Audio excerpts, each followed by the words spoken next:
effectivement on peut parler de ça. exactement te kenn nekku fa. très bien alors Thioune dañuy daal di dikk si jàkkaarloo bi doxoon ki nga xam ne nag moo di Khadim Ba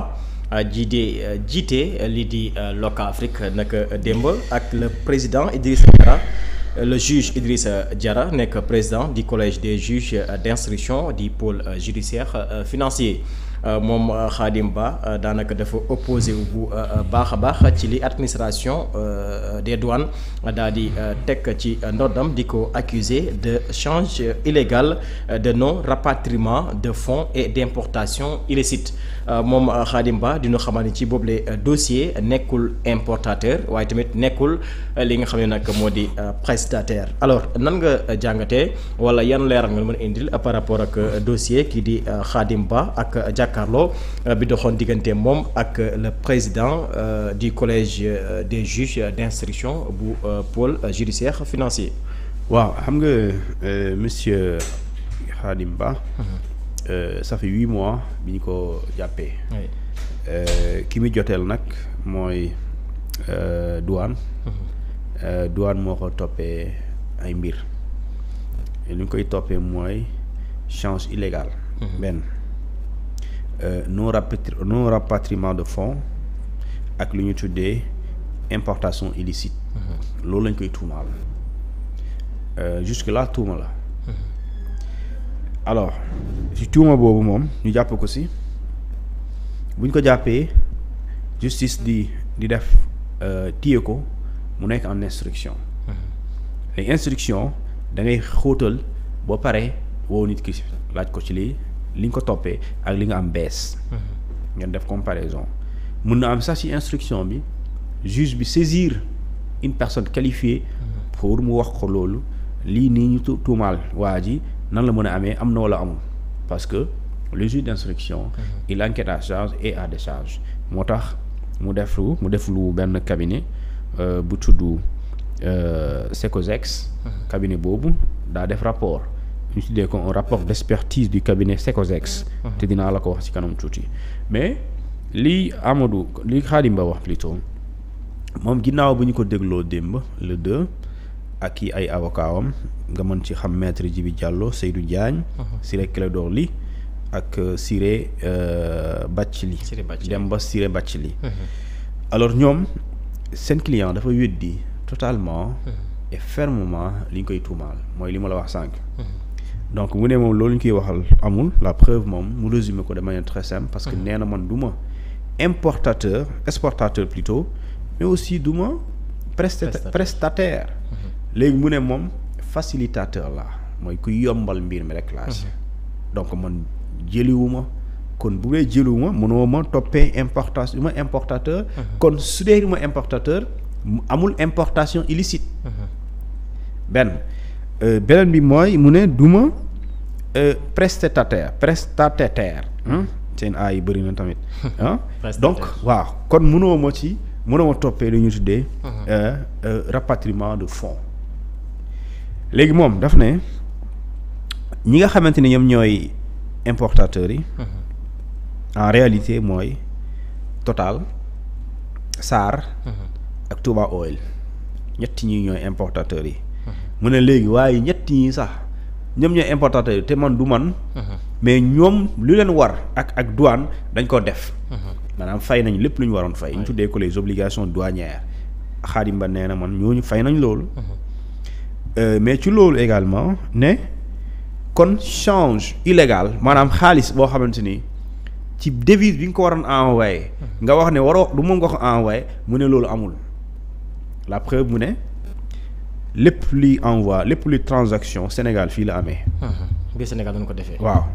rawatina la preuve li wane ne fii la amee am nañ sax aval BCEAO.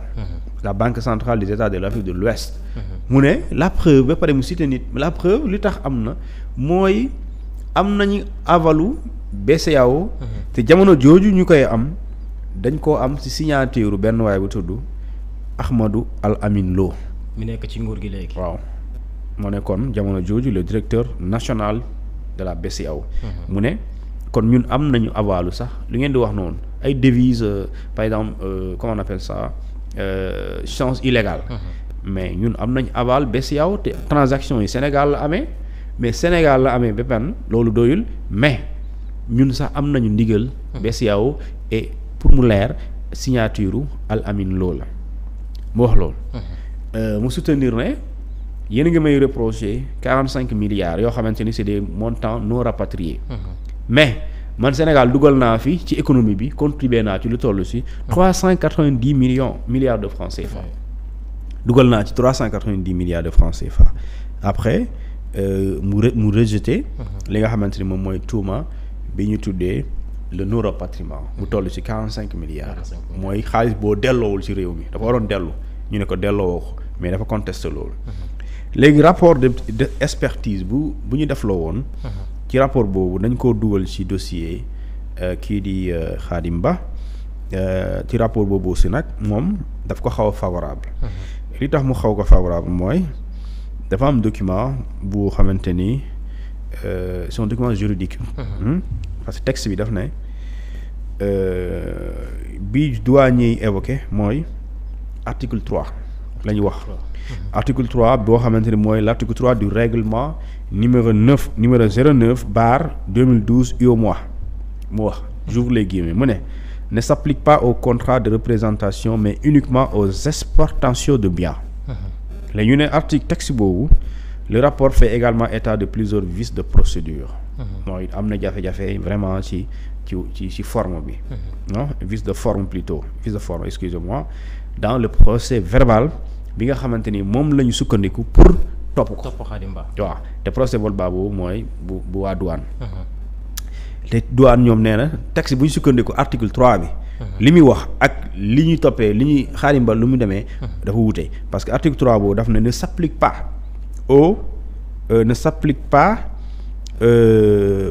au contrat de représentation mais uniquement aux exportations de biens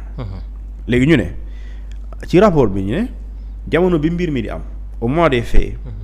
amuloon obligation maanaam amuloon forcément une obligation légale ñu ne la defal li nga war a def amuloon obligation légale de rapatriement pour ce type d'opération de service maanaam li nga xamante ni moom la Khadim Ba doon def jamono jooju moo koy def amuloon loi amuloon obligation légale amuloon loi bi wax ne sooy def lii da ngay rapatrier xaalis bi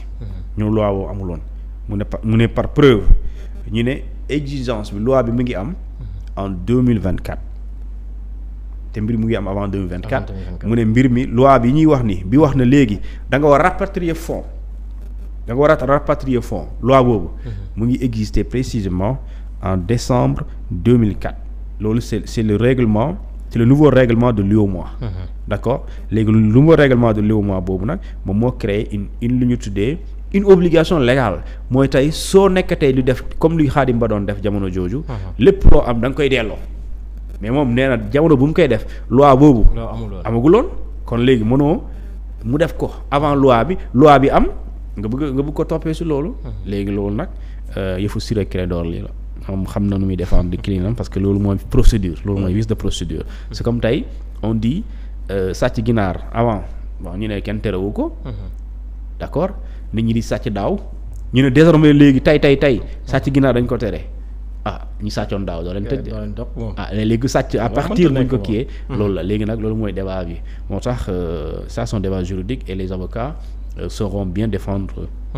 leur client et ça c'est de bonne guerre loolu la ñuy tuddee c'est de bonne guerre et ça chacun a des arguments en tout cas les avocats ont des arguments alors Thioune yaa ngi junj sànq ni rapport d'expertise nga xam ni cabinet bi di Secogex moo ko daal di def dafa favorable ci côté ki nga xam ne nag moo di Khadim Ba ba tey it ci rapport boobu bi ngi daal di évoquer plusieurs vices de forme ci li nga xam ne nag moo di procès verbal bi nu sukkandiku pour mën a topp ki nga xam ne nag moo di Khadim Ba alors est-ce que tey jii mënuñu njort wala mënuñu séntu la libération de Khadim Ba soit mu am liberté provisoire bu fekkee vice de forme bi rapport d'expertise bi daf ko daal di évoquer. waaw mais léegi li nga xamante ni moom mooy wax ji parce que c'est la douane qui a porté cette affaire et par mu yegg ci yoon donc la douane sera entendue certainement quand je dis la douane bon les autorités ou bien quelques autorités de la douane façon ki leen mën a représenter dañ ko déglu parce que dossier bu jógee ci yow il y a ce qu'on appelle le code des douanes le code des douanes lu mu wax ak le règlement de l'UEMOA yooyu ngay indi loolu mooy départage yi ñoo leen départager parce que fii doo fi indi ay code pénal de code pénal bu fekkente ne li ngay wax yoon da koo tere ñu daan la mais lii c'est le code des douanes moom moo wax li ñu tuddee exportation moo ci wax ak importation soo defee lii ngay fay taxe douanière yi lii mooy sanction lii mooy pénalité yi léegi nag est-ce que li nga def yoon da koo tere maanaam yoon bi mooy est-ce que code des douanes da koo tere nan la ko tere c'est l'administration douanière qui reviendra devant le juge bi monsieur Diarra ak ki nga te gëm naa ne dañu am confrontation parce que yaa ma ne la yaa ma ne moo ma ne te fekke woo ko bis dina ñëw yéen ñëpp da ngeen toog waxal yaa wax lii kii wax lii ngeen tontu loolu mooy confrontation donc les jours à venir il y aura certainement une confrontation entre Khadim Ba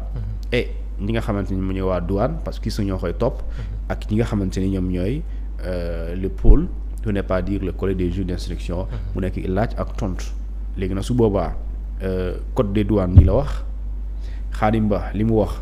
est-ce que bu ñu ko xoolee ci code bi est-ce que loolu la douanier bi lu ñu wax ban texte la ñu mën a évoquer ba gis ne Khadim a tort léegi su boobaa le cabinet qui a été saisi par la justice pour mu def lu ñu tuddee une expertise dans ce cas on va faire des comparaisons si vraiment les textes de l'administration douanière lu mu wax par rapport ak li ñu koy toppee certainement gis nañ ne c'est pas réellement lu ñuy viser du moom dans ce cas il bénéficie mais il peut bénéficier du doute et su boobaa bu introduire une liberté provisoire soo mutul mën na ko am au cas contraire alors mën na jafe exactement alors Thione dañuy ñëw ci li nga xam ne nag moo di rapport bu cellule nationale de traitement des informations financières nu gën ko xam ci CENTIF daal di dévoiler li nga xam ne nag moo di rapport d'activité bu 2024 waaye boobule rapport daanaka scandale bi ñu ngi ko orienté ci côté jeu